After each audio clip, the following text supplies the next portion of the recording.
I'm so happy to have you here. This is the first time having you on, so thanks. So I know you were nervous about the entrance. You thought, I think people feel like they're supposed to dance, and so, and I was really surprised because I was here earlier today for your rehearsal, and then you abandoned it. But we should at least show them the rehearsal because it was really good. Shout out to them people. I get it how I live it. I live it how I get it. Come to muck. I fill it with a lemon. Not that she ain't living. It's just your eyes get it fitted. And this ain't a scrimmage. No, ain't finished. I tell you we won't stop. Well, it was good.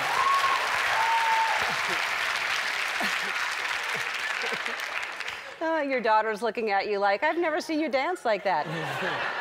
Hi. So the last time we saw each other, it was at the White House. We both were receiving the Medal of Freedom, and that was quite a day, wasn't it? That was an amazing group. Yeah, really, really fun. So you are here with your daughter, who is 21, right? And you were 21 when you became a billionaire. Is that right? Almost, yep. All right, so around that age, you were like the youngest person to become a billionaire. Is that right? Yeah, in terms of my own, earning it on my own, yeah. Right. Okay, so, well, it's just the most important thing, yeah. So, when you were a kid, did you care about money, or you just cared about technology and it just happened? Mostly I loved software. I do remember at the private school I went to, there were other kids whose families were better off, like they had a Porsche or something, but it wasn't that big of a deal. My thing was that I just loved doing software, I loved hiring people, and I was stunned when it ended up being so valuable. Really? Yeah. That surprised you? Yeah, because I always had to be careful that we wouldn't hire too many people. I was always worried because people who worked for me were older than me and they had kids, and I always thought, well, what if we don't get paid? Will I be able to meet the payroll? So I was always very conservative about the finances. And then when we did go public, what was I, 30 by then I was kind of stunned at what it multiplied out to. Right. So when you became a billionaire, at what point did you start relaxing? Were you still nervous when you became a billionaire, like, I gotta watch this? Well, I always wanted to have enough money in the bank so that even if our customers didn't pay us for a year, we could still keep paying everybody and do the R&D. So I'd still be viewed as conservative. You know, I don't have that many things that are extravagant tastes, so didn't change too much. So nothing really changed. So you didn't say, oh, I'm gonna buy a Porsche. I did. Okay, all right, yeah, you did, all right. Yeah, that was an indulgence, and then eventually for my travel, I got a plane, which is a huge indulgence. So those are my two. Well, not really, because you travel all the time, so right. That's important that you have a plane. So you have a Porsche and a plane, and that's it. Well, in terms of crazy things, yeah. Yeah. There's not like any wild, like you didn't build like an aquarium with sharks in it or something like that. We have a trampoline room in our house. Oh, wow. The kids like that. Indoor trampoline. I recommend it. Just one giant trampoline? Yeah. Yeah, it's a room with a very high ceiling. Well, yeah, I hope. Yeah, that would be cruel if you didn't put a high ceiling in there. Just go on, kids.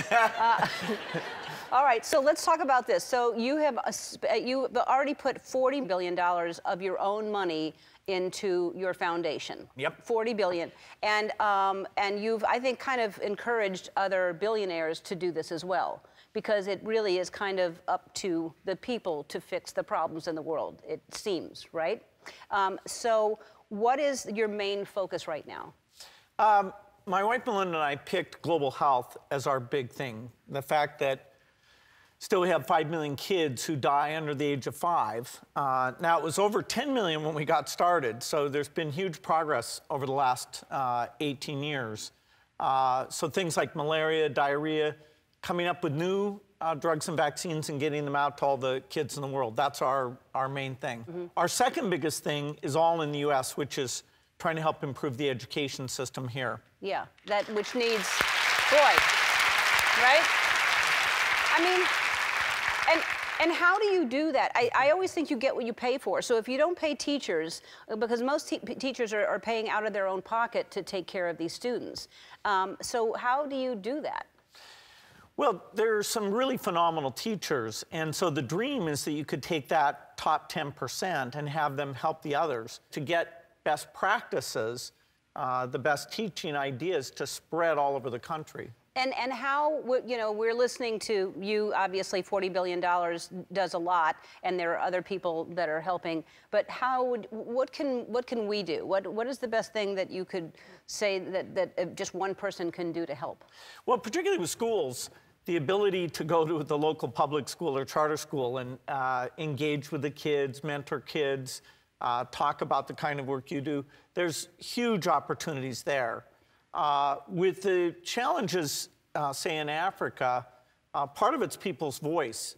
There's a real question now whether the U.S. sort of takes this less than 1% of our budget that saves tens of millions of lives, and whether we don't prioritize continuing that. So it's a hot debate, you know, in terms of is it good for America to be generous and help the rest of the world live a healthy life.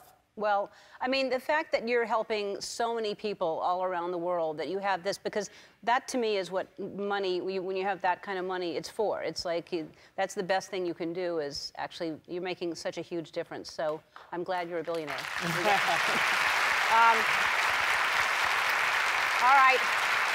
All right, you can learn more about the Bill and Melinda Gates Foundation on the website and at gatesletter.com.